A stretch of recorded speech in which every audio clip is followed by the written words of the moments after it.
ডিসেম্বরের মধ্যে জাতীয় নির্বাচন চায় বিএনপি, প্রধান উপদেষ্টার সঙ্গে বৈঠক, সব দল একমত হলে আপত্তি নেই সরকারের। প্রধান উপদেষ্টা এবং তার সঙ্গে যারা ছিলেন তারা আমাদেরকে আশ্বস্ত করেছেন যে অতি দ্রুত তারা নির্বাচনের ব্যবস্থা করছেন এবং তিনি বলেওছেন যে ডিসেম্বরের মধ্যে তিনি নির্বাচনের ব্যবস্থা করার জন্য তারা কাজ করছেন। পলিটিক্যাল পার্টিগুলো কি এক্সপেকটেশন, তারা কি চায় সেটার উপরেই মূলত এটা ডিপেন্ড করবে। তসলিমা নাসরিনের বই নিয়ে বইমেলায় হট্টগোল, নিন্দা জানিয়ে প্রধান উপদেষ্টার বিবৃতি, দোষীদের আইনের আওতায় আনার নির্দেশ। সারা দেশে চলছে অপারেশন ডেভিল হান্ট, সাবেক প্রতিমন্ত্রী দীপঙ্কর তালুকদার ও হবিগঞ্জ সাবেক এমপি আব্দুল মজিদ খান গ্রেপ্তার। রাজধানীর শ্যামপুরে প্লাস্টিক কারখানায় আগুন, ফায়ার সার্ভিসের 7টি ইউনিটের 2 ঘন্টার চেষ্টায় নিয়ন্ত্রণে, হতাহতের খবর মেলেনি। আঙ্গুল ফুলে কলা গাছ, স্কুল শিক্ষিকা নার্গিসের, প্রতিষ্ঠানের অর্থ আত্মসাতের অভিযোগ, বিলাসবহুল বাড়ি আর নামে বেনামে সম্পদের পাহাড়।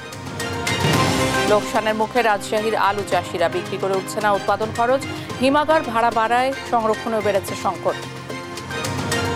স্টোরে আলু রাখো ওভার লস এবং বিক্রি করতেও লস, তাহলে কিছু এখন কোথায় যাবে? এইবার পার বস্তায় 400 টাকা ভাড়ার কথা বলে আমাকে 10 বস্তা করে ইসিপ দিচ্ছে। এবং যুদ্ধবিরতির চুক্তি লঙ্ঘনের অভিযোগে জিম্মি মুক্তি স্থগিতের ঘোষণা হামাসের, সামরিক বাহিনীকে প্রস্তুত থাকার নির্দেশ ইসরায়েলের। দেখছিলেন শিরোনাম সংবাদ সকালের, সঙ্গে আছি আমি শিকা আজিজ। নির্বাচন কেন্দ্রিক সংস্কার দ্রুত শেষ করে নির্বাচন দিতে অন্তর্বর্তী সরকারের প্রতি আহ্বান জানিয়েছে বিএনপি। দলটির দাবি, আইন শৃঙ্খলা বাহিনীর সামনে গেল কয়েকদিনের হট্টগোলের কারণে কথা বলার সুযোগ পেয়েছে পতিত ফ্যাসিস্টরা, আর এতে দেশের ভাবমূর্তি নষ্ট হয়েছে, যার দায় সরকার এড়াতে পারে না। প্রধান উপদেষ্টার সঙ্গে বৈঠক শেষে এসব কথা বলেন বিএনপি মহাসচিব। সাইফুল রিপনের প্রতিবেদন। দেশের উদ্ভূত পরিস্থিতি নিয়ে রোববার সন্ধ্যায় অন্তর্বর্তী সরকারের প্রধান উপদেষ্টা ডক্টর মোহাম্মদ ইউনূসের সঙ্গে বৈঠক করে বিএনপি মহাসচিব মির্জা ফখরুল ইসলাম আলমগীরের নেতৃত্বে 3 সদস্যের প্রতিনিধি দল। 1 ঘণ্টার বেশি সময় অনুষ্ঠিত বৈঠক শেষে আলোচনার বিষয়বস্তু তুলে ধরেন বিএনপি মহাসচিব। জানান, প্রধান উপদেষ্টার কাছে অন্তর্বর্তী সরকারের দ্রব্যমূল্য নিয়ন্ত্রণের ব্যর্থতা তুলে ধরা সহ বিগত ফ্যাসিস্ট শাসকের পাচার করা অর্থ ফিরিয়ে আনা ও তাদের সব অন্যায় অপকর্মের বিচার দাবি করেছে বিএনপি। আমরা প্রশাসনে যে সমস্ত ব্যক্তি এখনও যারা দোষর ছিলেন ফ্যাসিবাদের এবং যারা ক্ষতিগ্রস্ত করেছেন বাংলাদেশকে সামগ্রিকভাবে, তাদেরকে আইনের আওতায় আনার জন্য এবং একই সঙ্গে তাদেরকে প্রশাসন থেকে সরিয়ে দেওয়ার কথা আমরা বলেছি। যারা লুণ্ঠন করেছে তাদেরকে আমরা আবারও ফিরিয়ে আনার জন্য, টাকা ফিরিয়ে আনার জন্য, একই সঙ্গে তাদেরকে আইনের আওতায় নিয়ে আসার জন্য আমরা সেটা দাবিগুলো করেছি। গেল কয়েকদিনে দেশ জুড়ে চলা ভাঙচুর, আগুনের ঘটনা সহ সামগ্রিক বিশৃঙ্খলা নিয়ে দলীয় অবস্থানও তুলে ধরে বিএনপি। এই যে ঘটনাগুলো ঘটেছে এর দায় সরকার এড়াতে পারেন না। এই জন্যে যে সরকারের বিভিন্ন যে প্রতিষ্ঠানগুলো আছে, বিভিন্ন যে বাহিনীগুলো আছে, তাদের সামনেই এই ঘটনাগুলো একের পর এক ঘটেছে, যেটা আমরা মনে করি দেশের সার্বিকভাবে দেশের যে আইনশৃঙ্খলা পরিস্থিতি, স্থিতিশীলতা, তাকে যথেষ্টভাবে বিপন্ন করেছে এবং ফ্যাসিবাদকে সুযোগ করে দিয়েছে তাদের এই সম্পর্কে একটু কথা বলার। গণতান্ত্রিক ব্যবস্থায় ফিরলে সব সমস্যার সমাধান হবে উল্লেখ করে দ্রুত নির্বাচনের দাবিও জানায় বিএনপির প্রতিনিধি দল। এটা অন্তর্বর্তীকালীন সরকার, সুতরাং দ্রুত নির্বাচনের জন্য আমরা তাদেরকে আবারও তাগাদা দিয়েছি। প্রধান উপদেষ্টা এবং তার সঙ্গে যারা ছিলেন তারা আমাদেরকে আশ্বস্ত করেছেন যে অতি দ্রুত তারা নির্বাচনের ব্যবস্থা করছেন এবং তিনি বলেওছেন যে ডিসেম্বরের মধ্যে তিনি নির্বাচনের ব্যবস্থা করার জন্য তারা কাজ করছেন। চলমান অপারেশন ডেভিল হান্টে কোনো নিরীহ মানুষ যেন ক্ষতিগ্রস্ত না হয় সে বিষয়ে সজাগ থাকার আহ্বানও জানায় বিএনপি। প্রশ্নের জবাবে মির্জা ফখরুল ইসলাম আলমগীর বলেন, জাতীয় নির্বাচনের আগে স্থানীয় সরকার নির্বাচন মানবে না বিএনপি। আমরা স্থানীয় সরকারের ব্যাপারে কোনো মতেই একমত হব না। আমরা খুব পরিষ্কার করে আগেও বলেছি, এখনো বলছি যে জাতীয় সরকারের আগে কোনো নির্বাচন হবে না। সাইফুল রিপন, দেশ টিভি, ঢাকা। সব রাজনৈতিক দল একমত হলে ডিসেম্বরের মধ্যে নির্বাচন দিতে আপত্তি নেই অন্তর্বর্তী সরকারের।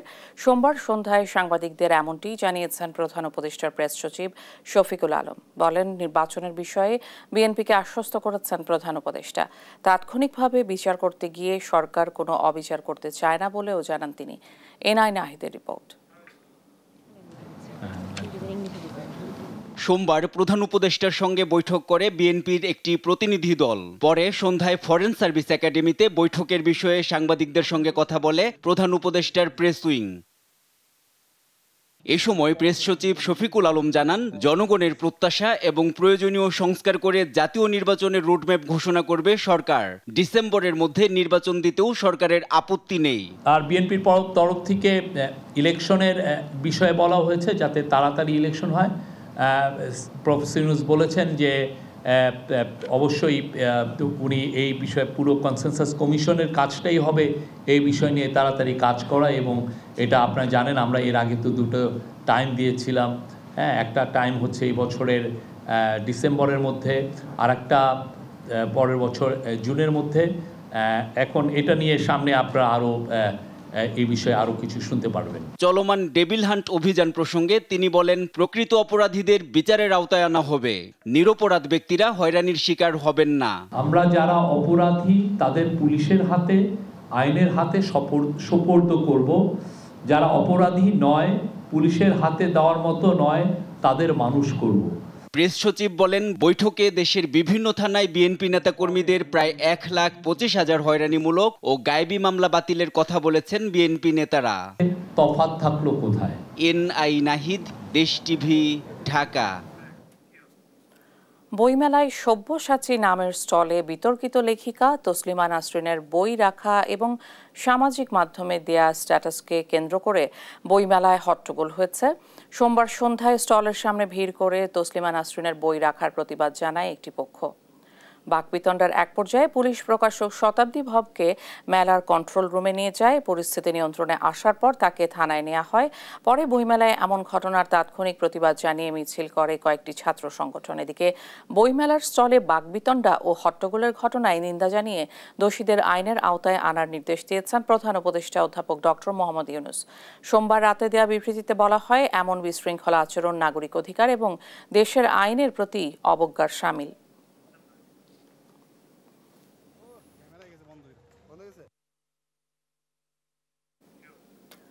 তৌহিদি জনতার নামে আহাম্মকি বা উগ্রতা হলো শান্তি বিনষ্টের কারণ বলে অভিযোগ করেছেন অন্তর্বর্তী সরকারের উপদেষ্টা মাহফুজ আলম।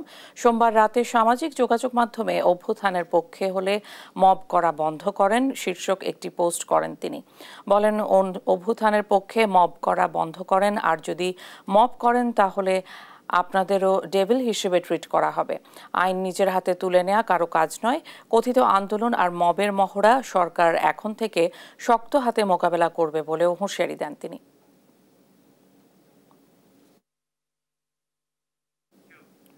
রাজধানী সহ সারা দেশে চলছে অপারেশন ডেভিল হান্ট। দ্বিতীয় দিনে আরও 343 জন সহ মোট 1,521 জনকে গ্রেপ্তার করা হয়েছে। সোমবার পুলিশ সদর দপ্তর থেকে পাঠানো বার্তায় এই তথ্য জানানো হয়। বলা হয়, অপারেশন ডেভিল হান্টের আওতায় 343 জনকে গ্রেপ্তার করা হয়েছে, আর অন্যান্য মামলা ও ওয়ারেন্টের আওতায় গ্রেপ্তার হয়েছে আরও 1,178 জন। অভিযানে একটি বিদেশি পিস্তল, 2টি ম্যাগাজিন, 11 রাউন্ড গুলি, 6টি শর্টগান কার্তুজ, 3টি ছুরি, 3টি তলোয়ার, 1টি কুড়াল, 10টি ককটেল, 8টি লাঠি, 4টি রড ও 4টি রামদা উদ্ধার করা হয়। শুক্রবার রাতে গাজীপুরের সাবেক মন্ত্রী আকম মোজাম্মেল হকের বাড়িতে শিক্ষার্থীদের ওপর সন্ত্রাসী হামলার পর নড়েচড়ে বসে স্বরাষ্ট্র মন্ত্রণালয়। শনিবার রাতেই সাঁড়াশি অভিযান শুরু করে যৌথ বাহিনী।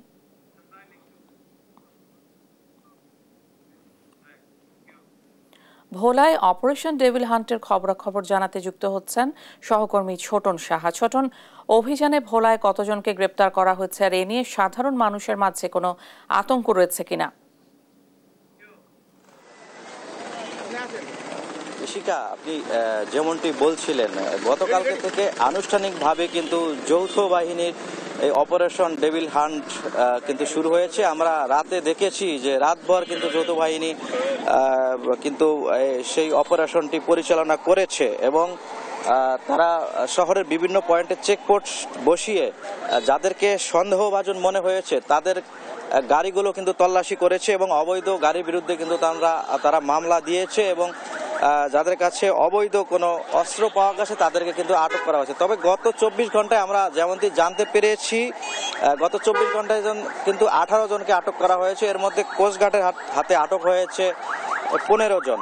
এবং আমরা যেমনটি প্রশ্ন করেছিলেন যে আসলে এটি নিয়ে জনগণের মধ্যে আসলে আতঙ্কের তেমন একটা বিষয় আমরা দেখিনি। আমরা কথা বলেছি, তারা আসলে চাচ্ছে শান্তি এবং শৃঙ্খলা, কিন্তু তারা চাচ্ছে কোনো অপ্রীতিকর ঘটনা কিন্তু তারা পাচ্ছে না। আপনি দেখতে পাচ্ছেন ক্যামেরার মাধ্যমে যে অপারেশন ডেভিল হান্টের যে কার্যক্রম সেটি কিন্তু আপনি ক্যামেরার মাধ্যমে দেখতে পাচ্ছেন এবং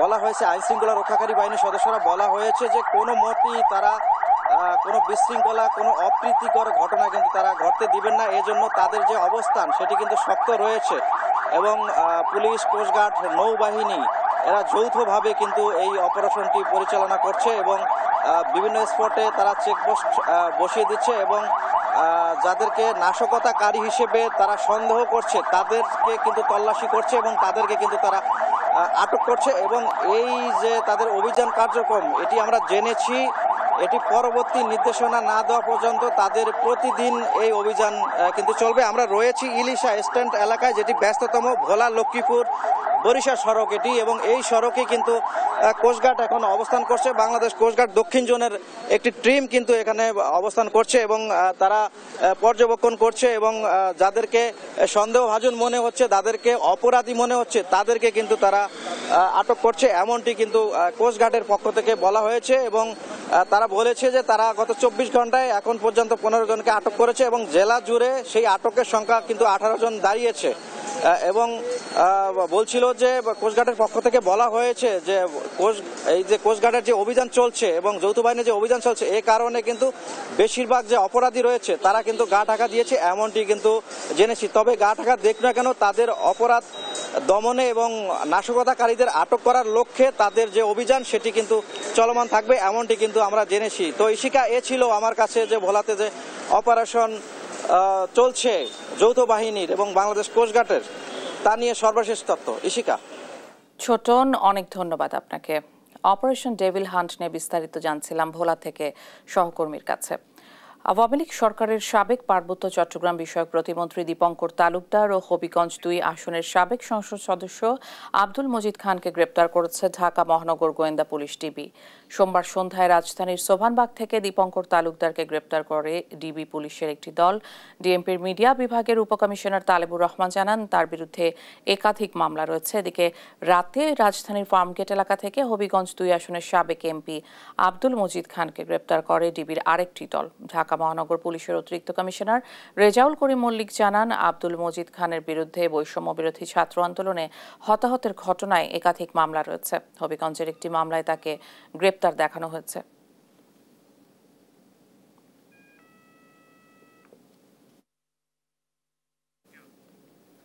জলকামান, সাউন্ড গ্রেনেড, লাঠিচার্জ কোনো কিছুই দমাতে পারেনি নিয়োগ বাতিল হওয়া শিক্ষকদের। এখনও শিক্ষকদের একটি অংশ অবস্থান করছেন রাজধানীর জাতীয় প্রেস ক্লাবের সামনে। তারা বলছেন দাবি আদায় না হওয়া পর্যন্ত অবস্থান কর্মসূচি চালিয়ে যাবেন তারা। এর আগে সোমবার বেলা 2টোর দিকে আন্দোলনকারীদের উপর চড়াও হয় পুলিশ। তাদের তুলে দিতে প্রথমে লাঠিচার্জ এবং পরে জলকামান, সাউন্ড গ্রেনেড ব্যবহার করে পুলিশ। এতে সড়ক থেকে সরে গেলেও আন্দোলন বন্ধ করেননি তারা। পরে শিক্ষকদের একটি অংশ জাতীয় প্রেস ক্লাবের সামনে অবস্থান নেয়। নিয়োগ না হওয়া পর্যন্ত অবস্থান কর্মসূচি চালিয়ে যাওয়ার কথাও জানান তারা।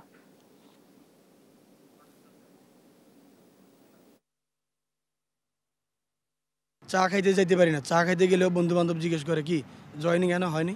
আমরা কতটা লাঞ্ছনার শিকার, আমরা এখানে এসে বসছি। এটা শুধু যারা এই সময়টা পার করে আসছে তারাই জানে আমরা যে কতটা ভুক্তভোগী। কখন জয়নিং এটা শুনতে শুনতে বাড়িতে থাকতে না পেরে আজকে এই রাস্তায়, ঢাকা শহরের রাস্তায় এসে ফুটপাতে থাকতেছি আমরা। সরকার এসে সব কিছু বিবেচনা করে 3টা মন্ত্রণালয় চিঠি চালাচালি করে আমাদেরকে নিয়োগ দিচ্ছে, তারপরে আবার তারাই বাতিল করছে। মন চাইলেও আপনি নিয়োগ দিবেন, মন চাইলেও আপনি আবার কেটে নেবেন। খোলা আকাশের নিচে আজকে রাত যাপন করতেছে।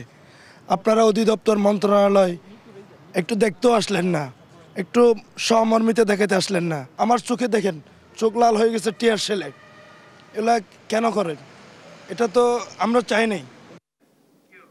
স্কুল শিক্ষক, অথচ তার বিরুদ্ধে প্রতিষ্ঠানের কোটি কোটি টাকা আত্মসাতের অভিযোগ। রাজধানীতে তার রয়েছে বিলাসবহুল ফ্ল্যাট আর নামে বেনামে বিপুল সম্পদ। বলছি মিরপুর হজরত শাহ আলী বালিকা উচ্চ বিদ্যালয়ের প্রধান শিক্ষিকা নার্গিস আক্তারের কথা। পতিত আওয়ামী লীগ সরকারের শিক্ষামন্ত্রী দীপু মনির অত্যন্ত ঘনিষ্ঠ এই প্রধান শিক্ষিকার নিয়োগ নিয়েও রয়েছে প্রশ্ন। তাইফুর রহমান তুহিনের বিশেষ রিপোর্ট। রাজধানীর মিরপুর হজরত শাহ আলী উচ্চ বালিকা বিদ্যালয়ের প্রধান শিক্ষিকা নার্গিস আক্তার। সম্প্রতি তার বিরুদ্ধে প্রতিষ্ঠানের ১৪২ কোটি ২৬ লাখ ২৪ হাজার টাকা আত্মসাতের অভিযোগ এনে দুর্নীতি দমন কমিশনে আবেদন করে বিদ্যালয়টির কয়েকজন অভিভাবক। এর সূত্র ধরে অনুসন্ধানে নামে দেশ টিভি। অনুসন্ধানে সত্যতা মেলে কোনো রকম নিয়মনীতির তোয়াক্কা না করেই তিনি প্রতিষ্ঠানের খেলার মাঠ দখল করে নির্মাণ করে বহুতল মার্কেট। এই মার্কেট নির্মাণের সময় প্রতিষ্ঠানের স্বার্থ বিকিয়ে দিয়ে ডেভেলপার কোম্পানি থেকে ৮২ লাখ টাকা দামের শ্যামলী ৪ নম্বর রোডের ৩৮/৮ নম্বর বাসার ৫ তলায় একটি ফ্ল্যাট ঘুষ নেন নার্গিস আক্তার। ওর সাথে কথা বলেন, ও সব কিছু আমরা জোগাড় করে দিবে, কাগজপত্র লাগে দেয়। আপনার সাইনম্যান হিসেবে তাকে একটা ফ্ল্যাট কিনে দিয়েছেন? খালি ১ লাখ হারে দিছি নাকি? তারা আওয়ামী লীগের লোক রেখে দিচ্ছি আমি। এখানেই শেষ নয়, দোকান বরাদ্দ কিংবা বিক্রি করে কোটি কোটি টাকা হাতিয়ে নেয়ার অভিযোগ রয়েছে তার বিরুদ্ধে। আর এসব অনিয়ম দুর্নীতি করেছে সাবেক শিক্ষামন্ত্রী দীপু মনির খালাতো ভাই পরিচয় দেয়া এই বিপুল পাটোয়ারি সহ স্থানীয় আওয়ামী লীগের নেতাকর্মীদের ছত্রছায়ায়। শুধু তাই নয়, তার নিয়োগও প্রশ্নবিদ্ধ। এতদিন মুখ খুলতে না পারলেও ৫ আগস্ট গণ অভ্যুত্থানের পর তার অপসারণের দাবি তোলেন সাধারণ শিক্ষার্থীরা। এরপরই নড়ে চড়ে বসে শিক্ষা অধিদপ্তর। শুরু হয় তদন্ত। উঠে আসে চাঞ্চল্যকর তথ্য। প্রধান শিক্ষক হতে যেখানে ১৫ বছরের অভিজ্ঞতা থাকা বাধ্যতামূলক, সেখানে একদিনের অভিজ্ঞতা ছাড়াই হয়েছেন প্রধান শিক্ষক। ফলে রাষ্ট্রের ৪১ লাখ টাকা ক্ষতি হয়েছে অভিযোগ এনে তা রাষ্ট্রীয় কোষাগারে জমা দিতে বলা হয় নিরীক্ষা প্রতিবেদনে। এত কিছুর পরেও এখনো বহাল তবিয়তে নার্গিস আক্তার। অভিযোগের বিষয়ে জানতে চাইলে কথা বলতে অস্বীকৃতি জানান তিনি।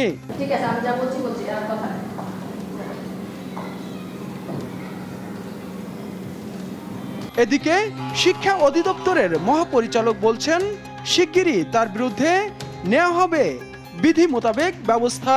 আমি নতুন যোগদান করেছি, অতএব আমি খোঁজ খবর নিয়ে যে বিধিতে যে শাস্তির কথা বলা আছে ওই অনুসারে শাস্তিমূলক ব্যবস্থা নেওয়া হবে। তাইফুর রহমান তুহিন, দেশ টিভি, ঢাকা। পিলখানা হত্যাকাণ্ডের বিচারের দাবিতে কেন্দ্রীয় শহীদ মিনারে চলছে সংহতি সমাবেশ। এই বিষয়ে জানাতে সরাসরি যুক্ত হচ্ছেন সহকর্মী তাইফুর রহমান তুহিন। তুহিন, কারা এই সমাবেশ আয়োজন করেছে, কি দাবি রয়েছে তাদের? আপনাকে ধন্যবাদ। আপনি জানেন যে আসলে বিডিআর বিদ্রোহর যে মামলা হয়েছিল সেই মামলায় আমরা জানি যে অসংখ্য বিডিআর যারা সদস্য রয়েছে তাদেরকে কিন্তু আসামি করা হয়েছিল। যে আসামি যারা এখন জেলখানায় রয়েছে এবং জেলের বাইরে রয়েছে, সে সমস্ত যারা বিডিআর সদস্যদের পরিবারের সদস্য রয়েছে তারা কিন্তু আমরা দেখছি যে তারা শহীদ মিনারে যাওয়া হয়েছে, যেখানে বলা হয়েছে জাস্টিস ফর বিডিআর নামে তারা কিন্তু এখানে সমাবেশ করছেন। সেখানে কিন্তু আমরা দেখছি যে পুরো বাংলাদেশের যে সমস্ত বিডিআর সদস্যরা এখন পর্যন্ত জেলের ভিতরে আছে তাদের মুক্তি তারা দাবি করছেন। বলছেন যে আসলে যারা আসলে এই হত্যাকাণ্ডের সাথে জড়িত নয় তাদেরকে আসলে অন্যায়ভাবেই তাদের চাকরিচ্যুত করা হয়েছে এবং তাদেরকে জেলখানায় আবদ্ধ রাখা হয়েছে। এখানে বলা হয়েছে যে আসলে যাতে এই যে অন্তর্বর্তীকালীন সরকার তাদেরকে জামিনে মুক্তি করেন এবং তদন্ত সাপেক্ষে আসলে যারা জড়িত তাদেরকে যাতে বিচারের আওতায় আনে এবং যাদেরকে এই হত্যা যারা বলছেন যে আসলে এটি অন্যায়ভাবে তাদেরকে এই হত্যা মামলায় আসামি করা হয়েছে এবং তাদের চাকরিচ্যুত করা হয়েছে, তারা বলছেন যে আসলে তাদের পরিবার মানবতার জীবনযাপন করছে। এখানে আমরা শুনেছি আসলে অনেক শহীদ মানে অনেক বিডিআর সদস্যদের পরিবারের বক্তব্য শুনেছি যারা জেলখানায় রয়েছে এই 16 থেকে 17 বছর। তারা কিন্তু তাদের যে মানবতার জীবনযাপন তাদের সেটি কিন্তু তারা বলছেন যে আসলে অনেকেরই পরিবারের একমাত্র উপার্জনক্ষম ব্যক্তি ছিলেন আসলে একজন সদস্য, যে কারণে তাদের সেই সদস্যকে জেলখানায় থাকার কারণে অথবা তার চাকরিচ্যুত হওয়ার কারণে তারা কিন্তু একেবারেই মানবতার জীবনযাপন করছে, যে কারণে তারা বলছেন যে আসলে এই বিষয়টিকে যাতে অন্তর্বর্তীকালীন সরকার খুব গুরুত্ব দিয়ে বিবেচনা করেন এবং সেই সাথে যারা অন্যায়ভাবে জেলখানায় রয়েছে তাদেরকে যাতে মুক্তি দেওয়া হয় এবং যারা চাকরিচ্যুত হয়েছে তাদের চাকরি যাতে ফেরত দেওয়া হয়। তো এই দাবিতে কিন্তু আসলে তাদের এই সমাবেশ। তো এই ছিল আমার কাছে বিডিআর বিদ্রোহ যে মামলা রয়েছে সেই মামলার সর্বশেষ তথ্য। তুহিন, অনেক ধন্যবাদ আপনাকে। কেন্দ্রীয় শহীদ মিনার থেকে সহকর্মী জানাচ্ছিলেন পিলখানা হত্যাকাণ্ডের বিচারের দাবিতে সংহতি সমাবেশ চলছে। সর্বশেষ পরিস্থিতি, রাজধানীর শ্যামপুরে প্লাস্টিক কারখানায় লাগা আগুন নিয়ন্ত্রণে এসেছে। ফায়ার সার্ভিসের 7টি ইউনিটের চেষ্টায় সকাল 7টার দিকে আগুন নিয়ন্ত্রণে আসে, তবে নির্বাপন কাজ এখনও চলমান রয়েছে। মঙ্গলবার ভোর 5টায় রাজধানীর শ্যামপুরের 11 নম্বর লাল মসজিদ রোডে একটি প্লাস্টিক কারখানায় আগুন লাগার খবর পায় ফায়ার সার্ভিস। ঘটনাস্থলে পৌঁছে আগুন নেভানোর কাজ শুরু করে তারা। পোস্তগোলা, সূত্রাপুর, সিদ্দিক বাজার ফায়ার স্টেশনের 7টি ইউনিটেতে যোগ দেয়। এতে হতাহতের কোনো খবর পাওয়া যায়নি। আগুনের সূত্রপাতের কারণ ও ক্ষয়ক্ষতির বিষয়ে তদন্ত শেষে জানাবে ফায়ার সার্ভিস।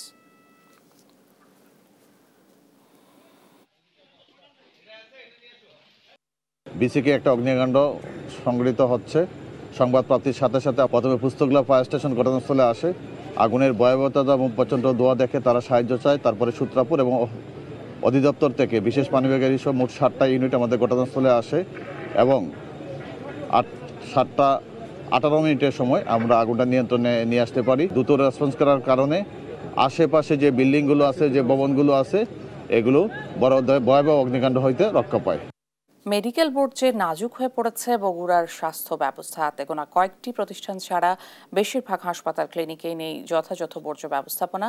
একটি বেসরকারি উন্নয়ন সংস্থা এ কাজে এগিয়ে এলেও তা পর্যাপ্ত নয়। এছাড়া পরিবেশ অধিদপ্তরের ছাড়পত্র না থাকা প্রতিষ্ঠানগুলো স্বাস্থ্য ঝুঁকি বাড়াচ্ছে। বগুড়া প্রতিনিধি সঞ্জু রায়ের রিপোর্ট। বগুড়ার শহীদ জিয়াউর রহমান মেডিকেল কলেজ ও হাসপাতাল এবং সরকারি মোহাম্মদ আলী হাসপাতালে প্রতিদিন বহু মানুষ চিকিৎসা নিতে আসেন। এতে প্রতিদিন তৈরি হয় প্রায় 6 টন মেডিকেল বর্জ্য। এছাড়া জেলায় রয়েছে প্রায় 232টি বেসরকারি হাসপাতাল, ক্লিনিক ও ডায়াগনস্টিক সেন্টার। এসব প্রতিষ্ঠানে প্রতিদিন গড়ে 4.5 টন মেডিকেল বর্জ্য তৈরি হয়, যার মাঝে পুনঃপ্রক্রিয়াজাতকরণ বর্জ্য থাকে 50 কেজি, ধারালো বর্জ্য 150 কেজি, সংক্রামক বর্জ্য 315 কেজি আর সাধারণ বর্জ্য থাকে গড়ে 3750 কেজি। মেডিকেল থেকে যে বর্জ্য আসে সেগুলো বর্জ্য অনেক বিষাক্তহীন আসে এবং সুই আলাদা করে না, গজ ব্যান্ডেজ আলাদা করে না। পৌর কর্তৃপক্ষ বলছে হাসপাতাল ক্লিনিকগুলোর বর্জ্য ব্যবস্থাপনা উন্নত না হওয়ায় প্রতিদিন অপরিশোধিত মেডিকেল বর্জ্য তৈরি হচ্ছে, তবে সেগুলো পরিশোধনের ব্যবস্থা নেওয়া হচ্ছে। বেসরকারি যেসব হাসপাতাল ক্লিনিক রয়েছে তাদের মধ্যে সচেতনতা তৈরির প্রয়োজন রয়েছে। উপজেলা পর্যায় থেকে শুরু করে জেলা পর্যায়ে সব সরকারি প্রাইভেট সব প্রতিষ্ঠান থেকে যদি আমরা বর্জ্যটা কালেকশন করতে পারি এবং সেগ্রিগেশন অনুযায়ী আমরা ম্যানেজমেন্ট করতে পারি, তাহলে একটি দেশের মধ্যে একটা মডেল হবে বলে আমি আশা করি। লোকবলের অভাবে মেডিকেল বর্জ্যের যথাযথ তদারকি করা সম্ভব হচ্ছে না বলে স্বীকার করছে স্বাস্থ্য বিভাগ ও পরিবেশ অধিদপ্তরও। যে কাজটা 10 জনে করার কথা সেটা এখন 2 জন করছেন। এই মানুষগুলো না আসলে খুব অনেক কিছু করতে পারেন না। আমাদের নতুন জনবল দরকার। লাইসেন্স করার শর্তগুলো বেশিরভাগ ক্লিনিক হাসপাতালেরই পূরণ করা সম্ভব হয় না। বর্তমানে শহরের জয়পুর পাড়ায় বেসরকারি উন্নয়ন সংস্থা স্বপ্নের প্ল্যান্টে মেডিকেল বর্জ্য পরিশোধন করা হচ্ছে। সঞ্জু রায়, দেশ টিভি, বগুড়া। দেশের পরিবর্তিত পরিস্থিতিতে মানবাধিকার ও পরিবেশের উপর গুরুত্ব সহ আইন প্রয়োগ বিষয়ে কর্মশালায় বক্তব্য রাখছেন আইন উপদেষ্টা ডক্টর আসিফ নজরুল। সরাসরি চলে যাচ্ছি সেখানে। মন থেকে সায় দিতে পারেন নাই, তবু বাধ্য হয়ে কাজ করতে হয়েছে, বাধ্য হয়ে অপকর্ম মেনে নিতে হয়েছে। আজকে তো আপনাদের সেরকম সময় নাই। আপনারা স্বাধীনভাবে আইন শৃঙ্খলা, আপনারা স্বাধীনভাবে বিচার করবেন। পুলিশে যারা আছেন স্বাধীনভাবে দায়িত্বশীলতার সাথে আইন শৃঙ্খলা রক্ষার দায়িত্ব পালন করবেন। আজকে এখানে 4টা প্রতিষ্ঠানে, 4টা রাষ্ট্রের অত্যন্ত গুরুত্বপূর্ণ প্রতিষ্ঠানের একটা কর্মশালা হচ্ছে। প্রসিকিউটর আছেন, পুলিশ আছেন, জাজ আছেন, ডিসি সাহেবরা আছেন। আমি অল্প দু একটা কথা শুধু বলবো। এই বর্তমানে চ্যালেঞ্জিং পরিস্থিতিতে আমাদের মূল দায়িত্বের ক্ষেত্রে আপনাদের কি কি ভূমিকা পালন করার আছে। আমরা জানি একটা কমন অভিযোগ থাকে পুলিশের, এটা আমি অনেক আগের থেকে শুনেছি, যে আমরা আসামি ধরে এনে দেই, জাজরা ছেড়ে দেয়। এটা অনেক পুরনো কমপ্লেন, আমি এটা বোধহয় 20-30 বছর যাবৎ শুনছি। তো আমার একটা জিনিস শুধু এখনকার পরিপ্রেক্ষিতে আপনাদের কাছে আমার অনুরোধ থাকবে, পুলিশ ভাই যারা আছেন আপনারা এফআইআরটা একটু ডিটেইল করে লিখেন। অনেক সময় এজাহার অনেক তথ্য থাকে না, কিন্তু আপনি এফআইআর লেখার সময় তো আপনার হাতে, আপনার তো সেই এফিসিয়েন্সিটা আছে। আসামির পরিচয় যতটা জানানো যায় জানানোর চেষ্টা করেন। বিশেষ করে যখন ফরওয়ার্ডিং দিবেন, অ্যারেস্ট করার ক্ষেত্রে তো আপনার ফরওয়ার্ডিং দেওয়ার অথরিটি আছে। ফরওয়ার্ডিং এর মধ্যে যথেষ্ট তথ্য দিয়ে আসামির ইনভলভমেন্ট এবং আসামির পরিচয়টা ভালো করে আইডেন্টিফাই করে দিয়ে, তাহলে আমাদের বিচারকদের সিদ্ধান্ত নিতে সুবিধা হয়। আমাদের যারা জাজরা আছেন তাদের কাছে আমার অনুরোধ, আপনারা যে bigger picture of law and order situation, এটা মাথায় রাখবেন। আপনারা হুটহাট করে জামিন দিবেন না। জামিন পাওয়ার পরে একজন মানুষ দেশের আইন শৃঙ্খলা পরিস্থিতির জন্য যদি ভয়াবহ হয়ে উঠেন, যদি পালিয়ে যাওয়ার চেষ্টা করেন, যদি একই অপরাধ আবার করার চেষ্টা করেন, তাহলে সেটা জামিন দেওয়ার ক্ষেত্রে আপনাদের বিচার্য বিষয় হওয়ার কথা, আপনারা আমার চেয়ে ভালো জানেন। আবার যিনি জামিনের যোগ্য, গত আমলের মতো তাকে জামিন থেকেও বঞ্চিত করেন না। বাট মোট কথা হচ্ছে ওভারঅল যে ল অ্যান্ড অর্ডার সিচুয়েশন, সেটা মাথার মধ্যে রাখবেন। আমরা খুব চ্যালেঞ্জিং সময় অতিবাহিত করছি। পুলিশ ভাইরা অনেক কষ্ট করে একটা হত্যা মামলার আসামিকে যখন ধরে আনে, হত্যা মামলার আসামি, জুলাই গণহত্যা মামলার আসামি, সেখানে আপনাদের অবশ্যই জামিন দেওয়ার ক্ষেত্রে সতর্ক হতে হবে এবং আপনাদের লক্ষ্য রাখতে হবে যে এই আসামিরা বেরিয়ে এই বিচার প্রক্রিয়াটাকে কতটা বাধাগ্রস্ত করতে পারে। এগুলো আইনের কথা, এগুলো আমার বানানো কথা না। এখানে আপনাদের রিল্যাক্স হওয়ার কোনো সুযোগ নাই, এটা আপনারা অবশ্যই লক্ষ্য রাখবেন। যারা এখানে প্রসিকিউটর আছেন আপনারা লক্ষ্য রাখবেন, আপনারা হচ্ছেন সরকার এবং কোর্টের মধ্যে একটা ব্রিজের মতো। অনেক সময় যদি পুলিশের রিপোর্টে যথেষ্ট তথ্য না থাকে বা আদালত যদি যথেষ্ট পরিমাণ ওয়াকিবহাল না থাকে, অনেক তথ্য দিয়ে, পরামর্শ দিয়ে, যুক্তি দিয়ে দায়িত্ব পালন করার স্কোপ আপনাদের রয়েছে। ডিসি সাহেব যারা আছেন, আপনারা জেলা আইন শৃঙ্খলা রক্ষাকারী বাহিনীর প্রধান, প্রসিকিউটরের সাথেও আপনাদের বিভিন্ন যোগাযোগ থাকে। তা আমরা মনে করি এই 4টা প্রতিষ্ঠান যদি আরো বেশি সমন্বয়ের সাথে কাজ করেন, আরো বেশি, অনেক সময় আপনারা দায়িত্বশীল থাকেন, সব ক্ষেত্রে যদি আরো দায়িত্বশীল থাকেন, তাহলে আমরা এই যে বর্তমান সময়ে যে চ্যালেঞ্জটা প্রথমে বর্ণনা করলাম, সেটা আরো সাকসেসফুলি মোকাবেলা করতে পারবো। আমাদের এখানে গণহত্যা হয়েছে, এটা মাথায় রেখেন। আমাদের এখানে 15 বছর গুম হয়েছে, বিচার বহির্ভূত হত্যাকাণ্ড হয়েছে। আমাদের এখানে 15 বছর অরাজকতা হয়েছে, কিন্তু বানানো কথা না, আপনারা প্রত্যেকে জানেন, নিজের বিবেককে জিজ্ঞেস করে। তা আমরা যদি এই পুলিশ, কোর্ট, প্রসিকিউটর, ডিসি, আমরা যদি এই বার্তা দিতে না পারি যে প্রতিটা হত্যার বিচার হবে, প্রতিটা গুমের বিচার হবে, 15 বছরের অরাজকতার বিচার হবে, আমরা এই বার্তা দিতে না পারলে আমাদের এখানে থাকার তো কোনো মানে হয় না। বক্তব্য রাখছিলেন আইন উপদেষ্টা আসিফ নজরুল। 1 কেজি আলুর উৎপাদন খরচ 14 থেকে 16 টাকা। ক্ষেত থেকে তা বিক্রি হচ্ছে মাত্র 10 থেকে 12 টাকায়। লোকসান থেকে বাঁচতে উৎপাদন মৌসুমে আলু না বেচে কৃষকরা সাধারণত হিমাগারে রাখেন, এবার তাও রাখতে পারছেন না। গেল বছরের তুলনায় কেজিতে 1 টাকা বাড়িয়ে এবার হিমাগার ভাড়া 8 টাকা করা হয়েছে। এতে কৃষককে বাড়তি গুনতে হবে প্রায় 300 কোটি টাকা। কাজী শাহেদের প্রতিবেদন। ভাড়া বাড়ানোর সিদ্ধান্ত দিয়ে এরই মধ্যে জেলায় জেলায় চিঠি পাঠিয়েছে কোল্ড স্টোরেজ অ্যাসোসিয়েশন। চিঠিতে জানানো হয় আলু সংরক্ষণে ভাড়া নির্ধারণ করা হয়েছে কেজি প্রতি ৮ টাকা। 2021 সাল থেকে প্রতি বছর কেজি প্রতি 1 টাকা করে বাড়ানো হয় সংরক্ষণ ভাড়া। হিমাগার মালিকদের যুক্তি, ঋণের সুদ, বিদ্যুৎ খরচ, লোডিং আনলোডিং ও পাল্টানোর খরচ, কর্মচারীদের বেতন বোনাস, বিমা খরচ, গ্যাস বিল, মেরামত, রক্ষণাবেক্ষণ সহ আনুষঙ্গিক খরচ বেড়েছে। আমরা ওটাকে কমিয়ে 50 কেজিতে নিয়ে এসেছি এবং সেই হিসাবে ভাড়া এটা আমাদের ন্যায্য মূল্যই আছে আশা করি। তো সার্ভে এবং ক্যালকুলেশন, বিশ্লেষণ, তো এর সঙ্গে তো থাকতে হবে, নচেত কোল্ড স্টোরেজ সার্ভাইভ করতে পারবে না। কৃষকদের দাবি, আগে আলু রাখা যেত বস্তা হিসেবে, এবার রাখতে হবে কেজি হিসেবে। আগে প্রতি বস্তা ভাড়া ছিল 320 থেকে 350 টাকা। এক বস্তায় 70 থেকে 80 কেজি পর্যন্ত রাখা যেত। এবার প্রতি বস্তায় 50 কেজির বেশি রাখা যাবে না। ভাড়া পড়বে 8 টাকা হিসেবে 400 টাকা। স্টোরে আলু রাখেও লস এবং বিক্রি করতেও লস, তাহলে কিছু এখন কোথায় যাবে? তো এইবার পার বস্তায় 400 টাকা ভাড়ার কথা বলে আমাকে 10 বস্তা করে ইসিপ দিচ্ছে। কৃষি বিপণন অধিদপ্তরের কর্মকর্তা ও অর্থনীতিবিদরা বলছেন, সংরক্ষণ ভাড়া বাড়লে এর চাপ পড়বে ভোক্তা পর্যায়ে। সুযোগ বুঝে ব্যবসায়ীরা বাড়িয়ে দেবেন আলুর দাম। ভাড়া বৃদ্ধির অজুহাতে যাতে কোনো অসাধু ব্যবসায়ী বা সিন্ডিকেট বাজারকে অস্থিতিশীল করতে না পারে, এজন্য আমরা কৃষি বিপণন অধিদপ্তর কোল্ড স্টোরেজ প্রতিনিধিদের সাথে যোগাযোগ করেছি। কৃষকরা কিন্তু 8 টাকা 10 টাকা বা 12 টাকা কেজি তারা বিক্রি করলো আর কি, মাঝখান থেকে মধ্যস্বত্বভোগীরা টাকাটা নিয়ে নিল। আর যারা ভোক্তা, আমরা যারা চাষ করতে পারি না, আলু সংরক্ষণ করতে পারি না, আমাদেরকে 40 টাকা 50 টাকা 60 টাকা 70 টাকা দরে আলু কিনতে হচ্ছে। বাংলাদেশ কোল্ড স্টোরেজ অ্যাসোসিয়েশনের তথ্য বলছে, দেশে বর্তমানে 350টি হিমাগার চালু আছে। এসব হিমাগারে আলুর ধারণ ক্ষমতা 30 লাখ টন। কাজী শাহেদ, দেশ টিভি, রাজশাহী। স্বরাষ্ট্র উপদেষ্টা জাহাঙ্গীর আলম চৌধুরী, আমরা সরাসরি চলে যাচ্ছি সেখানে। দোসররা দেশে বিদেশে সরকারের বিরুদ্ধে নানা ধরনের ষড়যন্ত্র চালিয়ে যাচ্ছে। সম্মানিত উপস্থিতি, আপনারা অবগত আছেন যে তারা এদেশে জনগণের সম্পদ অন্যায়ভাবে লুট করে অঢেল সম্পদের মালিক হয়েছে।